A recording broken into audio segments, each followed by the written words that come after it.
Okay, this is the informal meeting of August 11th. Meeting minutes, copy of draft minutes of the July 15th meeting have been posted on the city website. As have copies of committee reports that are posted on the city website. Among communications are, I believe, if not all, most of the information that the council has requested from Penrose regarding the JLE proposal. And if there's, by the way, any other thing you'd like to know about the grant proposal that was defeated tonight, before we put it up again next week, please let Justin know so he can provide that information ahead of time. Before we get to our department reports, I want to announce that I have consulted with our attorney, and we will begin the process of a council charter commission. All of you on the council have received a email explaining how we go forward. We have time, and it's not going to get done in any rapid, with any rapid speed. I do want to say that I think it's great that the council can now do this. There's a lot of options still to be decided. Probably won't actually get going until January, when I'll be gone. But I'd like to see it started. And I think the key to doing this, now that we're not impeded by another group trying to push a charter change, is to realize these kind of things really begin with a discussion, conversation, not a predetermined outcome. So any charter change shouldn't be like, oh, we want city manager instead of the mayor. That's not how you should be doing this. You should start with a conversation, and that may be one of the questions you ask, along with many, many others that weren't asked by the group who recently did it, tried to do it. You know, and there are all kinds of things. Every elected official position can be reconsidered, thought through, and how we do that, of course, is to be decided in the upcoming months. You know, one proposal that one of the mayoral candidates has made is for a citizen assembly. I suggest you Google that, see what you think about that idea. Not possible. It may take a little more time. And on the other hand, I don't see a great rush getting this done. The important thing is to be thorough, to look at the charter and read it carefully. There's just all kinds of things that can be changed, not just the nature of it, the mayoral figure. So, what else can we say on that? Crystal, would you like to add anything? The only thing I would say is, you know, there was a memo that was circulated. It was just before the meeting. I don't expect any of the council members to have a chance to have reviewed it. But if there's any questions that come up once you do, please do not hesitate to reach out to me. The process, just the initial process, is the council adopting a local law to establish a charter commission. And in that, there are still a lot of decisions that need to be made just with the initial local law, such as, you know, one of the big ones is how are you going to, you know, establish this commission? Is it going to be, appointed? How will the appointments be made? What will the representation be? There's a lot of thought that needs to go into it. So again, if anyone has any questions as they're going through what I sent, please do not hesitate to reach out to me. If I don't know the answer, I'll go find it for you. What I forgot to add was this came about because Councilmember Fernhagen, who couldn't be here tonight, approached me with a number of ideas for this. And one of the things he had an outline for, and I'll share it with you all about his proposal for how and who types of citizens we should appoint to this council. So we can share those as time goes on. I see there's a question. Is this about, well, I'll take the question. Ron, did you have a question? I have a comment about charter revision. It is a question also. Can the council constitute itself as a charter revision commission? Yes. Oh, you mean, can we be the actual Yes, member? yes. Crystal? There's, from what I was able to tell, and I did a quick look at that actually, there's no rule that says elected officials cannot serve on the commission. Now, of course, the council, apart from the whole charter commission, can always revise. Sounds like there's feedback. No, we fixed it. Okay. The council can always revise the charter through its local law options, no matter what, outside of the commission process. But technically, there is no rule that says an elected official cannot serve on the commission. I guess my question was, could the council itself, of course, allowing for public testimony, constitute just the council itself as the Charter Revision Commission? I can double check for a definitive answer, but I do believe that yes, technically the council could appoint itself as commission members. Okay, thank you very much. Thank you, Rob. Oh, I have a question for you. Okay. Crystal, Tom mentioned that the current council was impeded from starting a commission. How, you mentioned we were impeded from doing it because the other group was doing it? Is there anything that stops two groups from doing this simultaneously? So the way it works, and I'm going to give a very general answer on this because I want to look in a little bit more carefully. There are three types of charter commissions that can be created. You can do it through petition, citizens petition. You can do it through common council, local law, or you can have a mayor can appoint a commission. And there are different rules that will apply to a mayor's commission. The mayor's commission is going to supersede any sort of, say, for example, citizens commission. I cannot say definitively whether a council local law commission would supersede a citizens commission. What I can tell you is that you cannot have both charter revision proposals on the ballot at the same time. And if there are two commissions that are proposed, only one of them is going to be allowed to move forward. So you're not going to be allowed to have a process where you're going to have competing commissions happening at the same time. And I'm sure you know, Crystal, at the New York State level, the ability of a mayor to supersede other commissions is being contested as we speak. And will probably sign with another. Anything else before we move on to? So, yes, I have a question. So what are we gonna be doing from now until the new members come in here? I don't understand why we're taking this topic. Just to get moving. I mean, we'll probably make some decisions about how we're gonna appoint people or things like that. I mean, there's not that many people leaving. Three of you.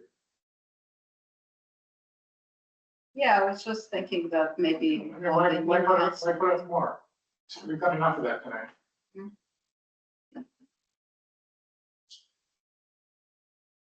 Okay, let's move on. The questions, the reports. I don't see someone here, so we'll skip to the youth department. Calvin, our new youth director. Congratulations.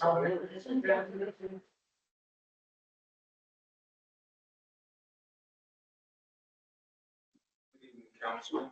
Tonight I'll be giving you a summary of Oakdale Camp. This year, Oakdale Camp would probably welcome 235 registered participants, demonstrating a robust interest for families within the community.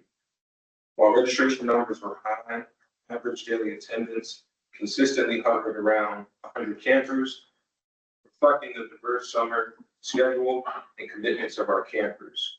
We understand that families have varying needs, and our flexible attendance policy allows children to attend anywhere from once a week to every day, ensuring that program can integrate seamlessly into their summer plans. What truly sets us apart from other programs is our comprehensive approach to summer camp. In this area, we were able to offer extensive benefits and partnerships. Through vital collaborations with the Hudson City School District, we provided both nutritious breakfast and a satisfying lunch to all campers, alleviating a significant burden on families and ensuring children receive proper nourishment throughout the day. This year, we also worked with the school district to offer weekend meal bags to the campers. So each week, every Friday, we would take a tally on the campers that wanted to be recipients of these bags, and we make them available to those campers as well. Furthermore, we were deeply grateful for our partnership with the county, which allowed us to offer transportation to and from program each day. This crucial service removed a major barrier for a lot of families, ensuring accessibility regardless of their proximity to camp. Our partnership also extended to providing transportation to all of the field trips that you'll see more in the presentation, allowing campers to explore and learn beyond the campgrounds without any additional cost. So just speaking more to some of the programming that was offered, we had a variety of programming, and so we can go through the slides here. That's a full breakdown of all the programming that we offered at camp. Bike riding, visual circus, canoeing with Peter. Peter is a volunteer that comes in once a week and does canoeing with the campers on the lake. We also work with Claremont and Operation Unite. That was a joint venture there. The Columbia Land Conservancy, Family Resource Center of Columbia County, they came in and did a lot of literacy with our 5 to 7-5. So it was literacy plus an activity that went along with the literature. That being sports, they did a lot of basketball drills and tutorials. Hudson Area Library, we had both the Craft Club and Hey DJ. The Craft Club, this year was a little bit different. Last year, they were able to create merch and sell it at the flea market. This year, they didn't have the option of selling, but they were still excited about creating. And Hey DJ has really been a consistent activity of our campus. They really like the musical component there. Swimming, of course, and we also had Twin Counties Recovery Services. They came in and they did a lot of social emotional learning with our kids. They covered topics such as self-esteem, bullying, safety communication, social skills, self-regulation. Each week, we had them for about 5 weeks. Each week had a physical activity and a craft as well. And that activity was roughly 30 minutes. And so just going through some of the pictures here. On the left, that is the Learning Leaders Board. And so what that is essentially, for some of our kids, they learn how to ride a bike at camp. For others, as you can see, they're a little bit more skilled, popping woolies and really just having a good time with biking while also learning about bike safety. Each camper that was on a bike also had a helmet. These are some of the photos from Billington Circus. We worked with them during the school year and also at camp. They are a local favorite. Here is the butterfly nursery. This is the collaboration that we're working on with Claremont Operation Unite. Essentially, up at the playground, they have a butterfly nursery where they see the whole transformation from the larvae to the butterfly. They're feeding the butterflies. So it's a really, essentially a nice science project for some of our campers. This is canoeing. And CLC, they are the Land Conservancy. They come in and they do a lot of activities along trails. One of the most popular activities is frog catching. They really get in there with the waders and get waist deep and do a lot of fun activities along the trails. Swimming. We did have to postpone swimming temporarily. So we lost 1 week of swimming lessons due to a lack of a water safety instructor. And so we quickly rectified that mishap there, and we were able to get a new WSI on our team, Logan Savage. He's working with us. He currently runs the pool at Taconic Hills, and he was gracious enough to work with us for this summer as well. And Matthew Antonelli, he's one of our lead guards. He also acquired a certificate to be a lifeguard manager, which was a huge help to supporting the waterfront and making sure that we were operating efficiently. We didn't have any issues with the Department of Health in terms of activities or anything to that effect. But just wanted to highlight that we did have, mishap with swimming, we rectified it, and we got things right on track there. This is a breakdown of the field trips and events that either took place or will take place. Pretty much everything has happened except the beach party, which will be this Friday.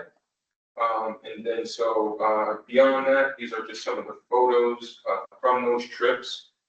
Again, transportation wise, this was made possible through collaborating with Greater Commerce Neighborhood and the Department of Social Services. And we wanted to give a huge thank you to both Yankee Trails, who they were able to transport us to the field trips, and for Students Inc., they were able to transport the students home and to camp. And then these are more photos. National Night Out, we also attended the National Night Out. That was, a fun celebration that I think will continue for some years to come. It's always a great collaborative effort by local law enforcement and first responders. And some more photos there. And so these are our social media accounts. These can all be viewed at our website.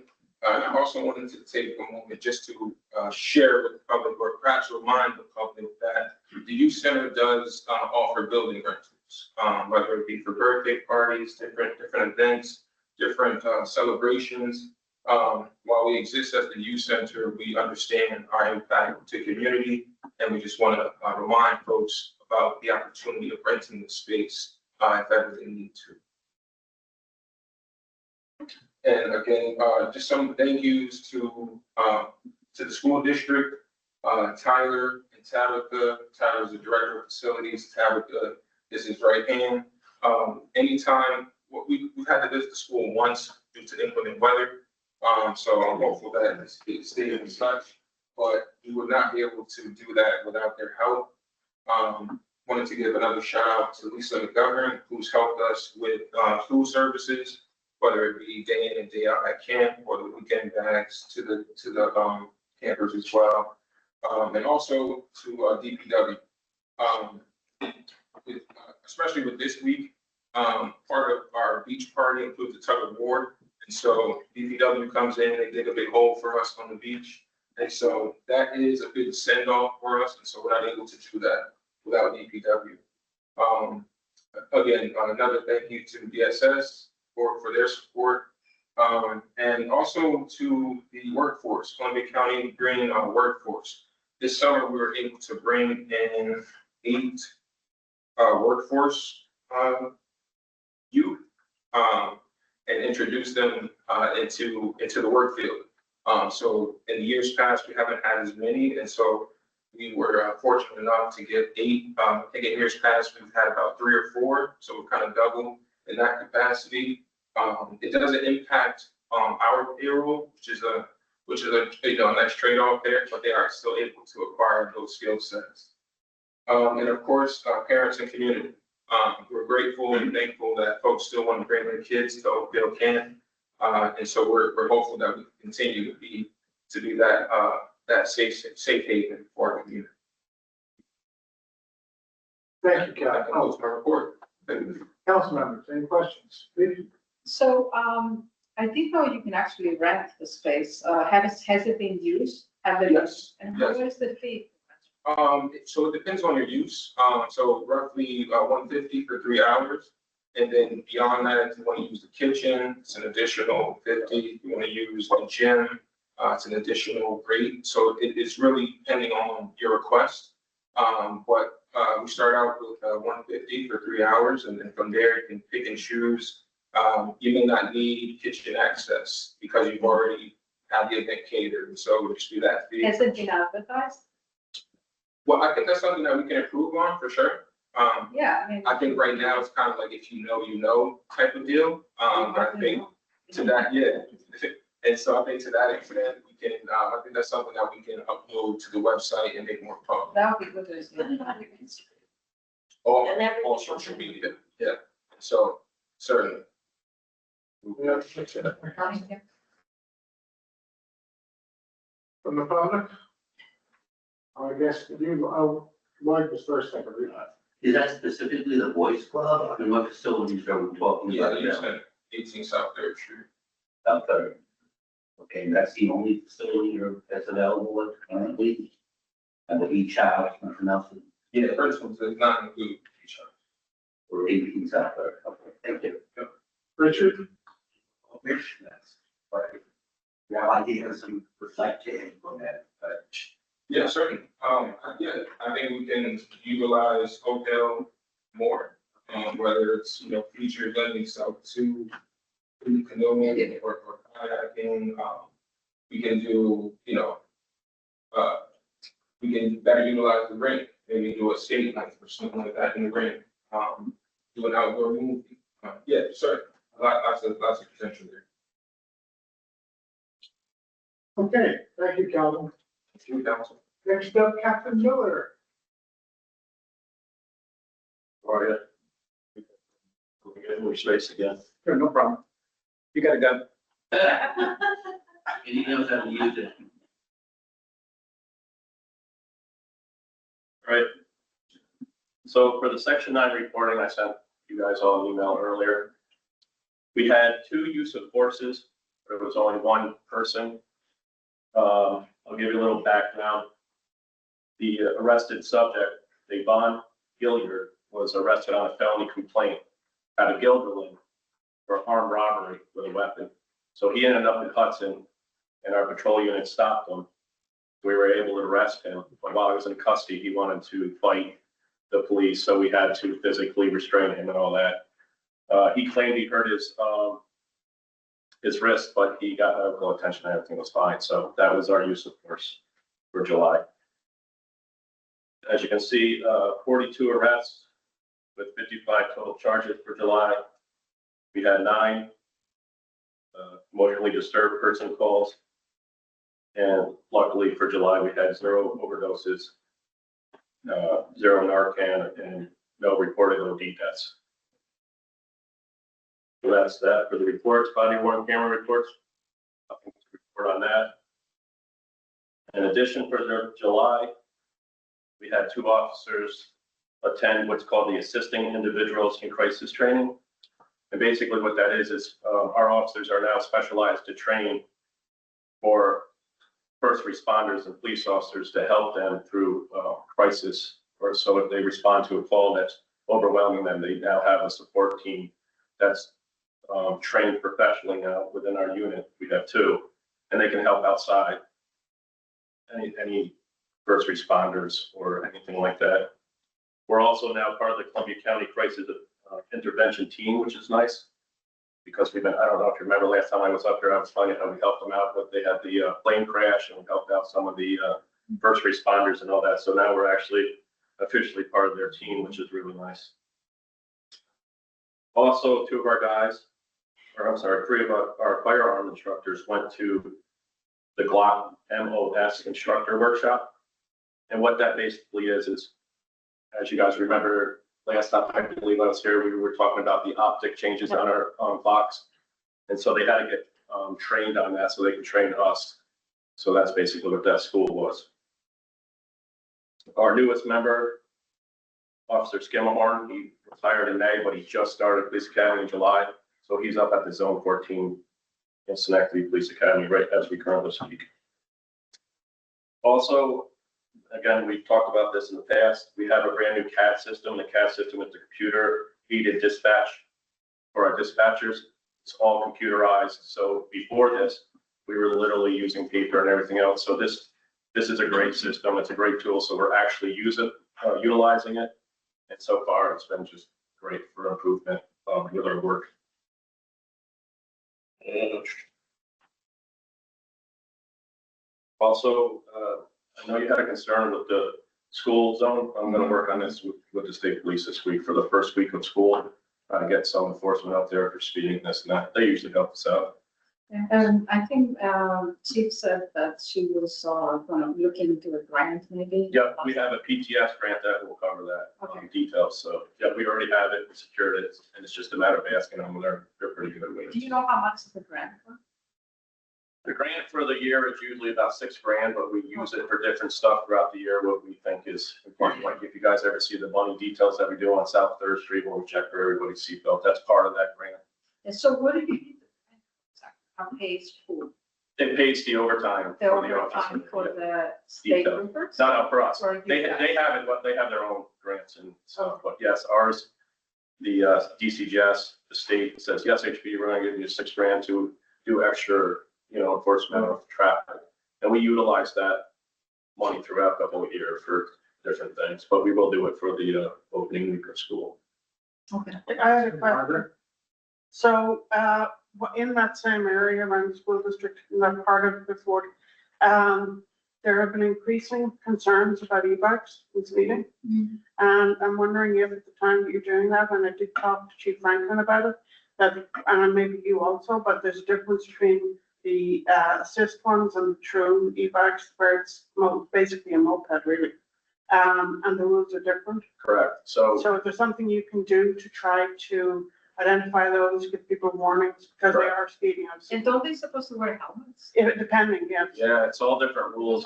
Yeah, depends. Yeah, it depends on the bike size and if it has pedals, Yeah. there's all these rules, but the guys were given emails on the DMV laws, the different bicycles, and they have been stopping people and giving warnings. Good. But, it might get to that time where warnings might have to move up to traffic. It seems like it's not that straightforward, because the ones that are just an assist are treated like bikes. They're not treated like a moped or a motorbike. Yeah, I can send you guys the email Yeah. just so you can kind of, and Yeah. it's complicated. It's like all these different rules and it's about 5 pages long, but you guys feel free to read them. Do you But keep that's- track at all of the number of warnings that you're issuing? Yeah, I could look that up. That is something that the residents in that area are quite concerned about. Yeah, it's becoming a problem. Well, there's certain time you see those. I mean, you're not gonna see them early in the morning working hours. So the speeding we see is usually people trying to get to work at 8, Mhm. and then they come later in the day. Yeah. To buy those bikes, but Yeah, they're working on it, but like I said, it's, What's it's weird. It's all weird about how fast, pedals, electric, what kind of electric. Yeah. So, Any other questions from the council? The public, online, or in person? Okay, thank you. Thank you. Back to that. excuse me. Next up is our treasurer, Heather Campbell. Hello, I'm here. You are. Hello, everybody. Hi, Heather. Okay, so it's going to be relatively quick today because we're in a bunch of different things happening. So sorry, hold on. So reporting on the usual suspects, as we talked last month, because these meetings are so early in the month, we decided it'd be better to have 1 month later data, but have it be accurate as opposed to be trying to estimate the immediately prior month. So these actuals are now through June of 2025. As you can see, building permits continue to look weak. I did have a conversation with Craig, and there wasn't much more for him to say except that there haven't been a lot of big projects coming in so far this year. So obviously, we're going to keep an eye on that number. In terms of parking revenues, you can see that overall we're at 51% of budget. with 50 of the year passed, so that's in pretty good shape. And you can also see that we're 60% higher than we were a year ago. I'm sorry, yeah, 60% of where we were a year ago last year. So on and off street parking is a little light, 33%, but the front street lot parkings and other permits and parking tickets are all either more or less at 47% for the front street lot. And then, over 60% for both parking tickets and other permits other than the front street lot. So overall as a category, we're doing fine there. Sales tax, cannabis, mortgage tax, and lodging tax. Don't have an update on the sales tax yet, but I can tell you that the second quarter did come in, and I believe it was about 602,000, which is more or less in line of what we need to see in order to make our budget this year. So far that looks okay. Lodging tax, this is a estimate. I wanted to give you some rough idea of a number, but have not had the ability to do the reconciliations between the technology and the bank to tie out the numbers. So I basically just sort of looked at what our bank account had in it in the end of March, which was the last time I was able to reconcile, and then at the end of June, and took, I think, about 85% of all the monies that came in and assumed that was lodging tax, as opposed to certificates of occupancy and penalties and interest. So it will be close to that number. But again, that's an estimate. So you can see, and we've talked about this before, that we're only at about 25% based on that estimate, only about 25% of where we want to be with 50% of the year over. Having said that, the first quarter is always the slowest. So, hopefully that'll pick up more toward the summer and fall amounts. Financial reporting, we continue to be in the midst of the 2024 audit. Still anticipating we should have it by October. Turns out that we are also going to need to do a single federal audit because we incurred over $7,500,000 in expenditures that would be reimbursed by federal monies. So we're about to kickstart that one too, because that has to be completed before the entire citywide audit can be released, because it's all ends up being all part of one document. Operational stuff, I'll make this quick. We're still trying to get used to the various new things. Tax collection starts next week. We've got about 8 hours pre-data development and training this week, and then we've got about 30 hours scheduled next week for training, which obviously we're not going to be able to do in full just because of bandwidth. But in any case, it's exciting that we're going to finally move to this last piece of the tax software, and I wish I ask you all to give us good thoughts, because if it doesn't go well, it's going to be traumatic. Lodging tax is really nothing new on that, so I haven't updated it. Nothing new on the SID. Obviously, once we get the tax collection software in and operational, then we will take the next step of saying, okay, now how do we add this new district into our whole tax collection backup and technology? Only thing new on the other anticipated borrowing is that we did get confirmation that the WQIP grant, which is a $2 million grant, one of the 3 major components of this large CSO project, can indeed be included. They're going to provide market rate short-term financing through the EFC, which means that all 3 of those revenue sources can be funded under the EFC, which makes life much easier and less expensive, because we don't have to borrow that extra $10 million. So that was good news. We have started the discussion and have a draft application for the sewer debt exclusion. Foreclosure proceedings, we did ultimately send out the 30-day demand for payment on the attorney's letterhead in July. To date, we've had 51 properties come in and redeem, which is about $387,000 in delinquent taxes that we've been able to collect just by sending out that one letter. We've had several inquiries about installment agreements. I know there's at least one, and I think there's 2 on my calendar. So we have some people that are looking to that as an option. If you take out the 51 properties, that leaves us with roughly 107 parcels still on the list, owing about 2.8 million. Got a working timeline for the balance of proceedings. At some point between now and the end of this month, I get a revised list to the attorney, i.e. taking off the ones that have redeemed. Then we're going to have to get title searches, and that work's going to have to get done. So we're thinking that'll be done mid to late September. We've got another month to do all the required notification to the property of the lien holders. We have to finally file the petitions with the clerk and the other kind of required notifications, of which there are many.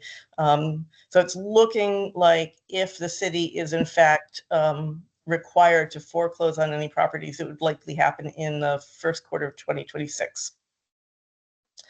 Nothing new on this is going to, as I said last month, this is going to be a new approach that, everybody, including the city of Hudson, is going to have to take in terms of figuring out a way to determine and document what amount of proceeds gets returned back to the property owner. So, like I said before, I've been trying to see if there's anybody's got guidance or anything, and I'm not finding anything. So it's just on the list. And then 98 Paddock Place, HPD and DPW are going to schedule a combined visit out there this week. I think maybe even as early as tomorrow, but certainly sometime this week, just to make sure that the property was vacated and to make sure it's secured by changing the locks. So that's all I have. Thank you, Heather. Vicky. Heather, we have two resolutions for budget amendment today. One is for attorney fees of $32,000, I think. Is that attorney fees has to do with the foreclosure fees from the attorney, or is different ones?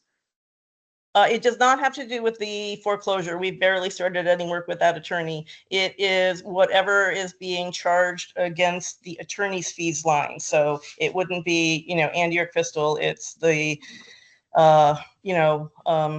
like our labor attorney and I guess other attorneys that work on the boards and things like that, perhaps. I don't see those invoices, but, I'm sure. So you don't know about it. And how about the other resolution is about another budget amendment is, I think, $67,000, the health insurance. Yep, there should be a third one as well. So that one is in the water fund. And basically, they used to pretty much have nobody taking the insurance. So not only do they have more than one person taking the insurance, one of the people literally changed to city-provided insurance just before he retired. And took the plan that only significantly people that have been for the city for a while can even opt in at this point. So basically, that insurance is almost 10 times the amount of the insurance that's the default for the CSEA workers. So yeah, that's just money that wasn't budgeted because it change of plan in terms of coverage requirements in that fund. And there should be a third one, which would be for municipal insurance. And that crosses, okay, and that crosses, since I wrote them, I figured I'd just cover that one too. And basically it's exactly what it sounds like. Our insurance policies go from June to June, so we estimate what we think it's going to be, but when we get the invoice in June for the start of the next one, that's when you find out how much things have gone up. It's gone up more than we had budgeted. It is, as you can see, it's an expense that gets distributed across the 4 funds. So only 3 out of the 4 funds actually needed any kind of budget amendment to cover that expense. Okay, thank you, Harvey. Any other questions? Roy? Just on top of things as usual. Thank you, Heather. Thank you, Lloyd. Excellent job as always, and we can expect that of you now. So it's my understanding that there's an opening in the treasury, and I was just wondering when someone's leaving, right? I'm sorry, what was that question? There's someone leaving your office. Yes. And I was just wondering when that's happening. Oh, that happened. That happened as of today. So in fact, as of today, I am now short-staffed. I now have only 50% of my staff. So please bear with us if we seem to be not responding as quickly as we try to do. Yeah, the clerk, the senior account clerk in my office opted to take the opening in the parking bureau. So she's staying with the city, just moving to a different function. Okay, so I understand that you're accepting applications until, did I see the 13th? And what's the salary that you're anticipating? I'm just curious, just a public meeting. It is, but it's Yeah, a civil it's- service. Yeah, it's not taking applications, Lloyd. It's, there is a specific list of employees that have taken and passed a civil service exam, and they are literally the only people we're allowed to interview and hire. Okay. So someone's gonna pick that. Yeah, sorry. Correct. So then I got my future. Okay, moving right along. Thank you, Heather. Since there are no questions online or in the house, can we move on to Rob Perry? How are you? Hello. Screen window. Hello, hello, hello. Share. Bink. Okay. Let's see. Septage for May was $52,000, $138, and June was $42,489. The our daily or monthly run is about $35,000 to $38,000 a month. So these are above what we budget for revenue. Starting at the sewer plant, we had maintenance and repair. This is the west primary clarifier. And it's involves dropping the tank. We have to divert the channels for the flow, drain the tank down, and then what you have is the long bars are flights. The chains are things that look like chains. They're made of a fiber reinforced plastic. It has rigidity, the strength of plastic, but has a little bit of flexibility inherited in it because these are exposed to the elements. They go from 100 degrees in the summer to 10 below in the winter. But it's a part of the annual maintenance. They check things for cracks or fissures and replace things that need to be replaced. Also annual maintenance.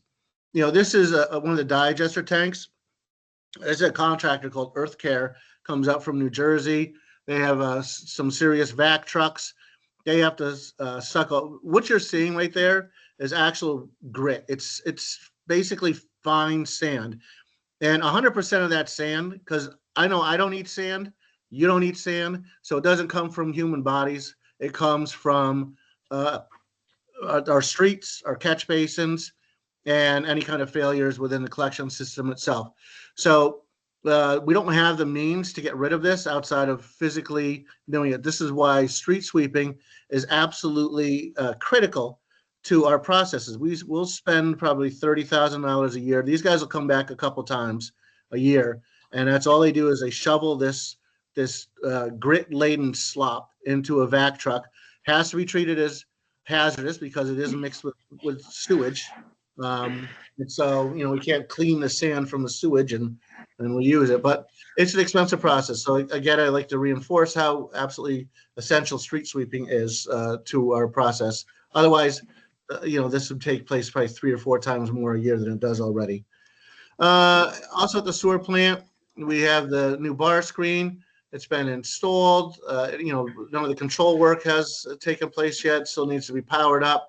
Also the discharge channel, which takes the screenings and sends it over to a belt, which then puts it into a dumpster to be hauled away.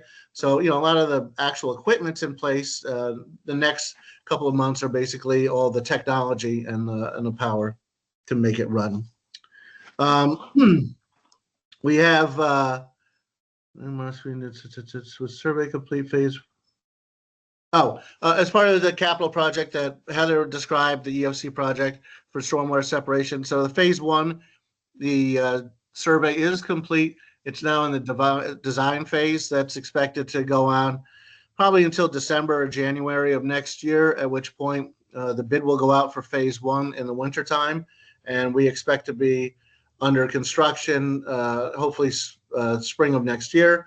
Obviously, once I have more information, I'll give you more as the process continues to move. At the water department, we did pipe cleaning of our transmission main. We hadn't done pipe cleaning this year, and with the usually we're good for 1 million to 1.2 million gallons, but with the lack of rain, and everybody's has these hanging gardens, they're exquisite and they just take a lot of water, and so we had to we couldn't increase our supply based on the supply from the raw water main, so we needed to clean it to get all of this tuberculation out of there, which actually slows down the water flow and it does a partial obstruction. So this is what it looked like before. This is what the main looks like afterwards. It's done with a polypig. You can see this is what gets deposited afterwards. So this is what that tuberculation looks like. It's basically rust. The water come in contact with a cast iron main, and so the polypig scrapes it, scarifies it, dumps it, and then we haul it out. This is raw water after the treatment process, so it does have a little bit of color in it. It is from a reservoir, which is a living body of water, but that's a very good flow, and it's relatively clean coming in. Obviously, this is before the treatment process takes place.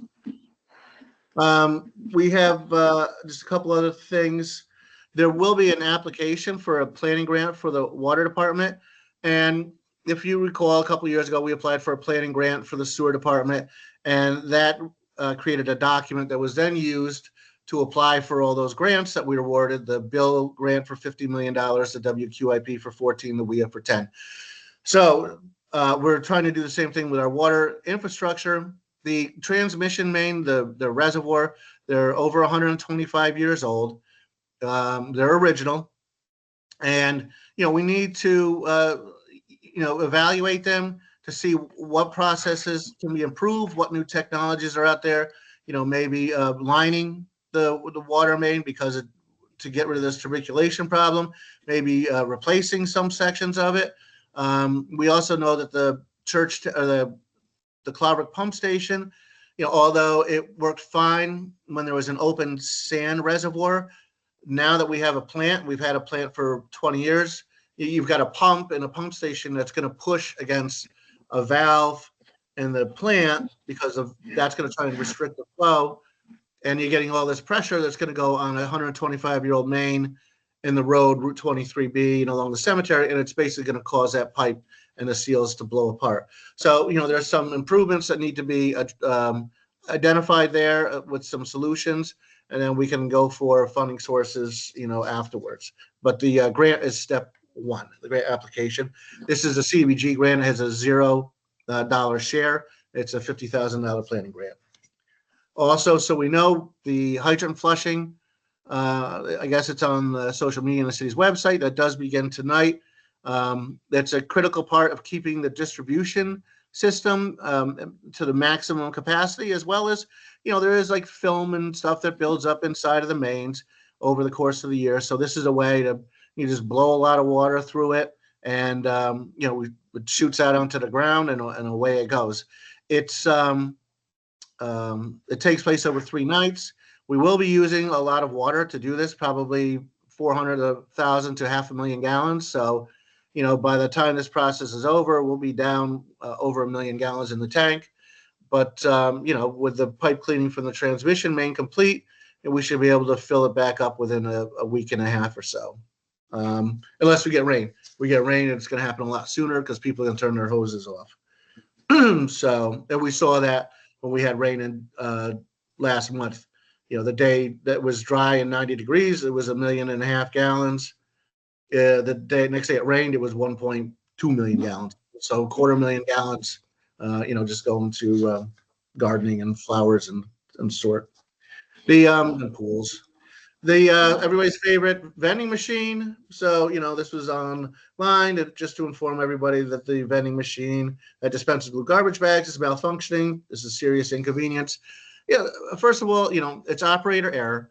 I mean, we didn't invent vending machines. We'd be a lot richer if we did, because we'd be getting royalties for the last 150 years. But this is just somebody who just jammed as much coins in there as they could. And, that's why we say insert coin slowly out here on the front. So, but is it inconvenience? Sure, it can be, but that's why I like to take every opportunity to remind people that the garbage bags are not a perishable item. If you have a couple of bags in spare, then, these things will happen. They're absolutely going to happen for any number of reasons. And so just a little kind of public service announcement to just get a couple extra bags.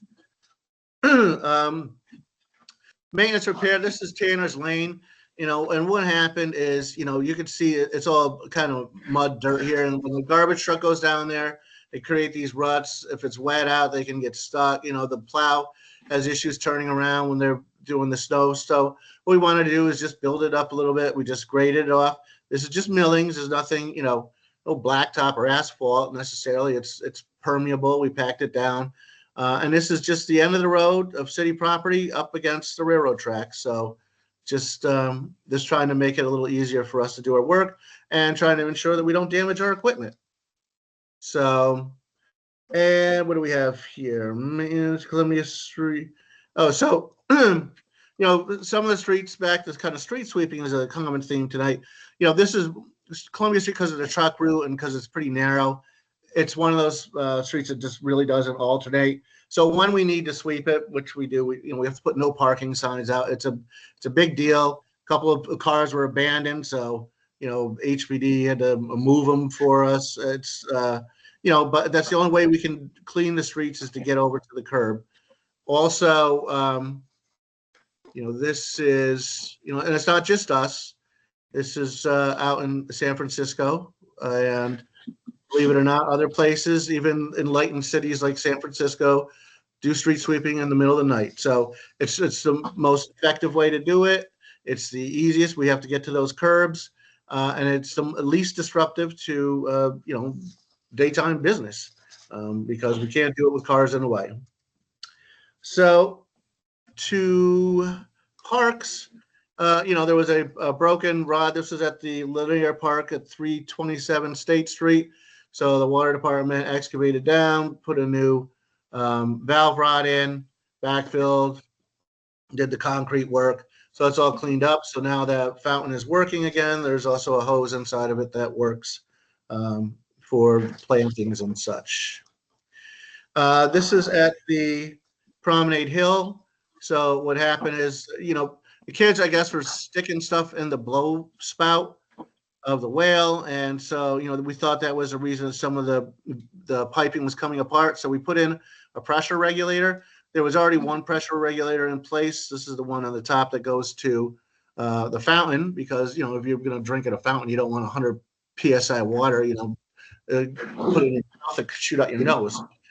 So we had to install another one to try and decrease the pressure, which it seems to have worked fine, except for the fact that a couple days later, they banged down the actuator and smashed that. So it is out of service again.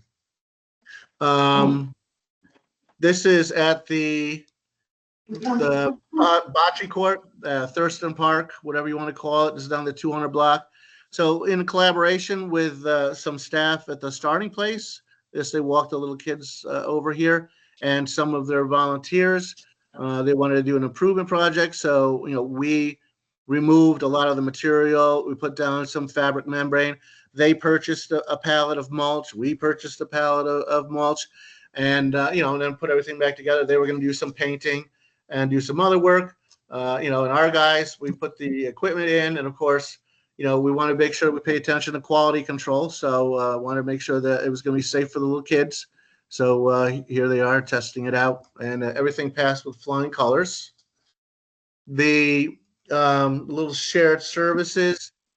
This is the replacement dock for the lighthouse. We received a call from one of their members asking us if we could assist with offloading it from the trailer. So there they are hooking it up, and here it is, being loaded over so that we can put it in the river. And then they had a boat that ferried it over to the lighthouse.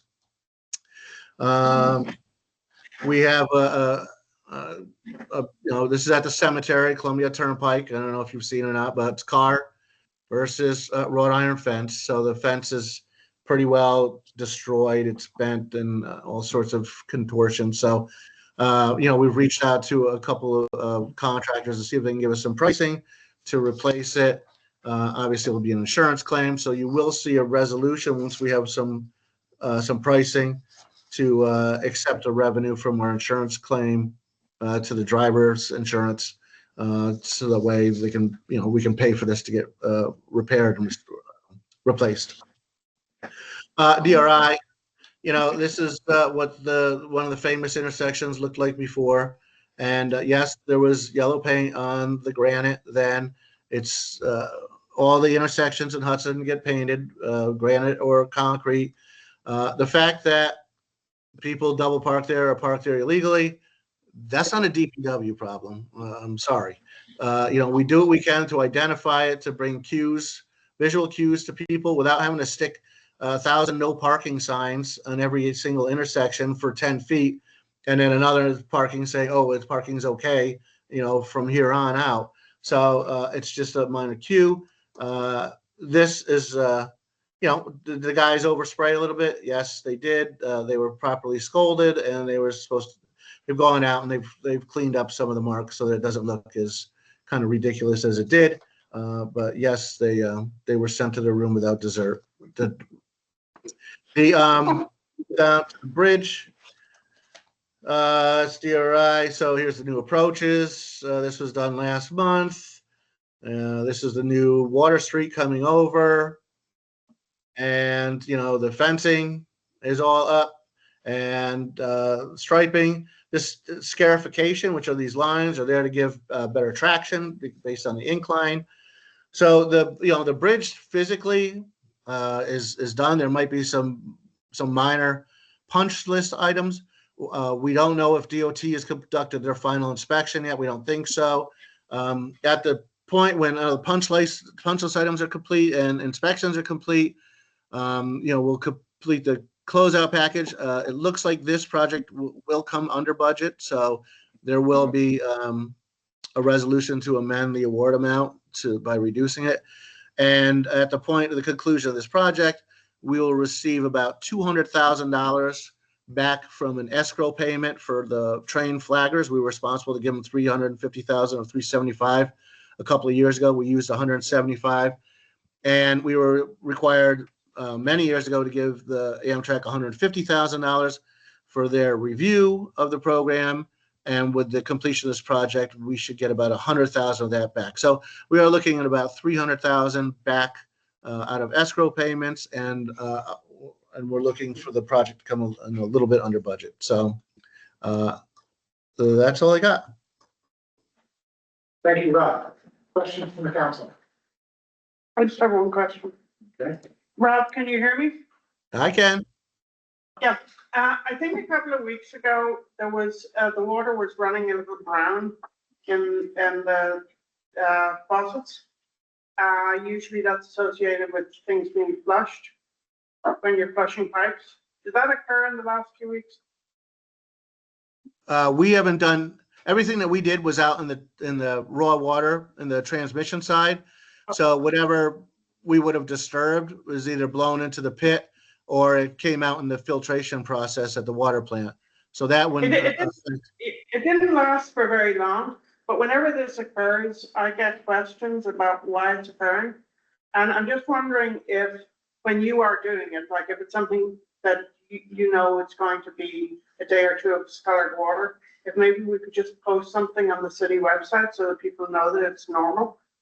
Well, the reality is that we control a certain amount of the system, but the vast majority we have no control over. So if someone is doing a large flow, like say Harney T takes 10,000 gallons at a clip, they could disturb. That's why it's so critical that we do this hydrant flushing, because after this week, like if there was a fire, yesterday, and the fire department took a couple 100,000 gallons, half the city would have discolored water because we haven't done hydrant flushing this year. But once we complete this week, that should all go away, hopefully. Okay. All right, thanks. You're welcome. Any other questions? Yes. Rich? Rob, just so people know, the blue bag vending machine, so the coins are stuck, but does it still work for cards or not? No, once it hits a fault, it trips out. That's kind of like its own distress signal to make sure that somebody comes to fix it. It's a cry for help. Our machine. And thank you for the fountain on State Street. Thank you. You're welcome. Council members? Good? Public, online? Nice job as usual, Mr. I just one question. What was the dessert? Well, it was gonna be ice cream sundaes, but you know, shame on them. They knew better. They're much better than their workmanship, and they knew it. I know. Okay, now we're gonna have a third presentation from Nina Benvenuto, who is here from the Office of Aging.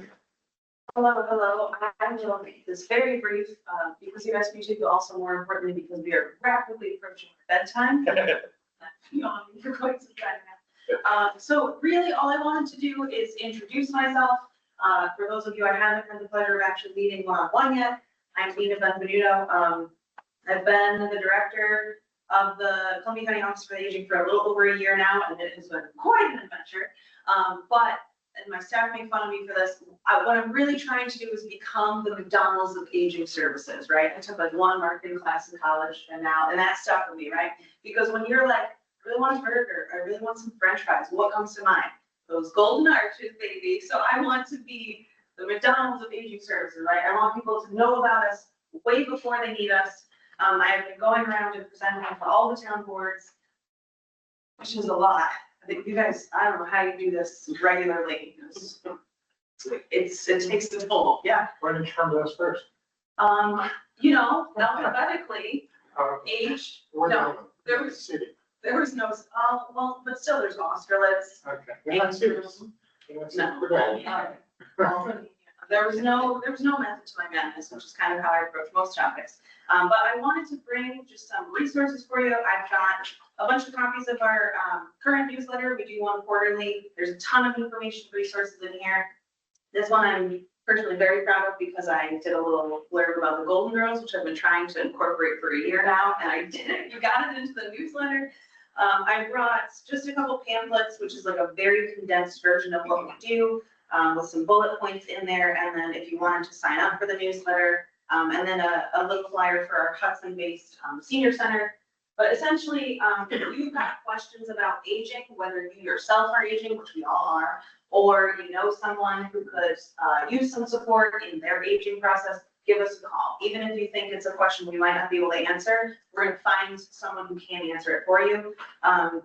We're most well known for our home delivered meals program, not to be confused with Meals on Wheels because they get way more funding than us, and I don't like to give them the credit. So our home delivered meals program, our senior centers are kind of sprinkled across the county. Like I said, we have one in Hudson. We have in-home supports that we can provide. There's an age shortage kind of across the country, which you can't really avoid, but we have some really, obviously I'm biased because they're my team, but we have some of the best people that work in our as personal care aides in our department. We've got transportation services that can provide rides to and from medical services or non-medical. If you need to get out to one of our senior centers, if you want to get out and get your hair cut, if you just want to go visit somebody. There's a billion other things that we do that I will not be able to cram into 5 more minutes. So I'm going to leave this here for you, but if you have questions, give us a call anytime. Love to hear from you. Thank you very much so much. Right. Haircuts. Nina, how was the cake on Friday? I'm gluten free. I didn't have any cake. Richard? And I didn't even talk to you there. I'm sorry. I Talking to everybody. know, but you did a great job. Thank you. So how Can we get the newsletter? how are the Columbia County services different or complementary or whatever to the City of Hudson services? Great question. I'm just gonna leave all this, and you can do what you want with it. So the Hudson Senior Center, that is a very good question. The Hudson Senior Center, City of Hudson Senior Center, we are kind of roommates, if you will. Our senior center is on the second floor of that building where the library is. We work in tandem. Our program is Monday through Friday, 9:30 to 1:30. My brain is shutting down. Yeah. 9:30 to 1:30. Thank you. We offer meals around noon-ish usually, and some programming there, and then in tandem with what already exists in the city of Hudson, the senior center. Our program participants can take place there, can participate in there. I think they do Tai Chi all the time.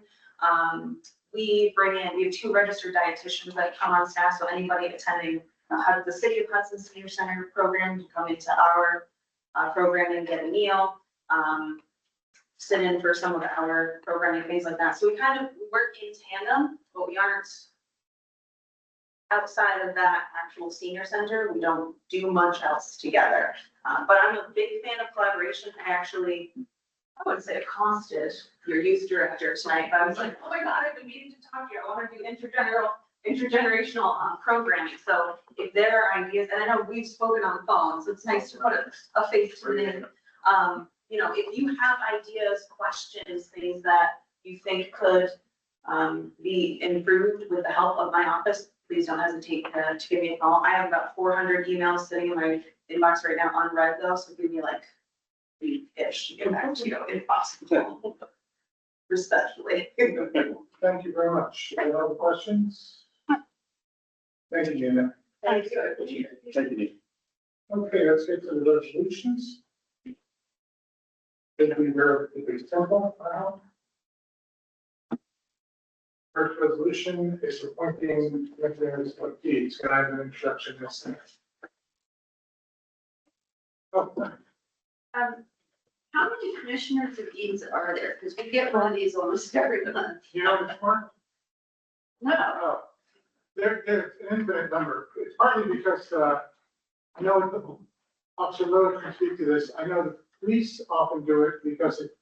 Yeah, we require each one of our officers to be a commissioner of deeds, so they just basically swear documents. That's basically all. It's like the notary. Yeah. Okay.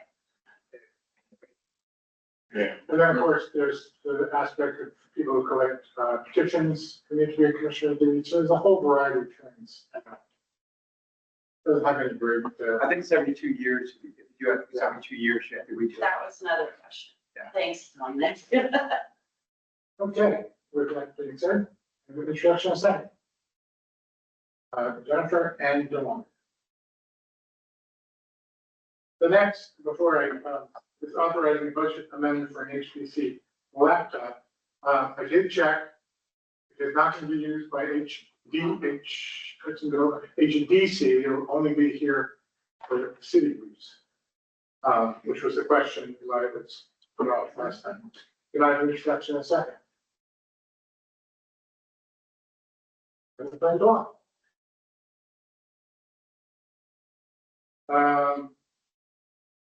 The next is to approve paying the Hudson Mile for their event award. Introduction in a second, please. One and.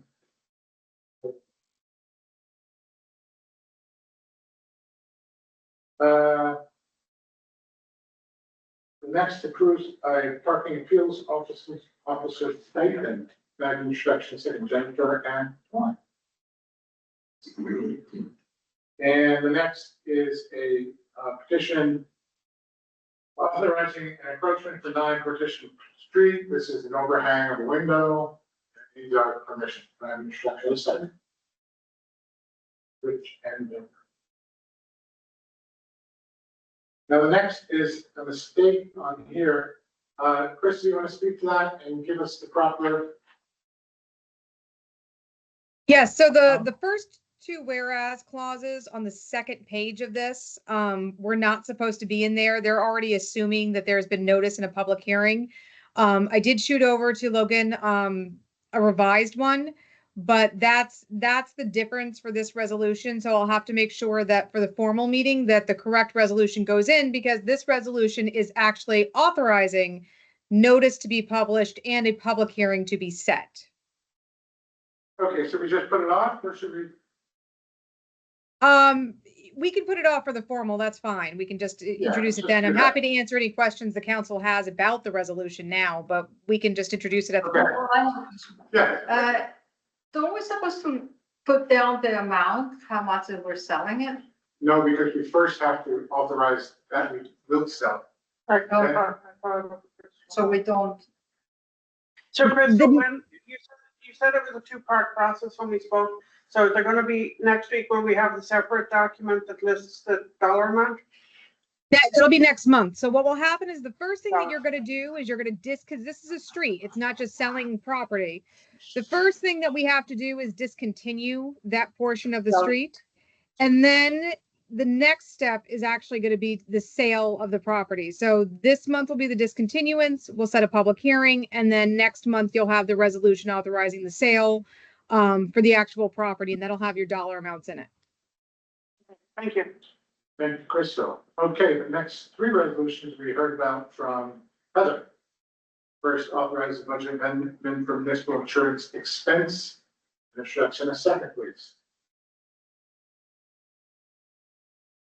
One. Hello.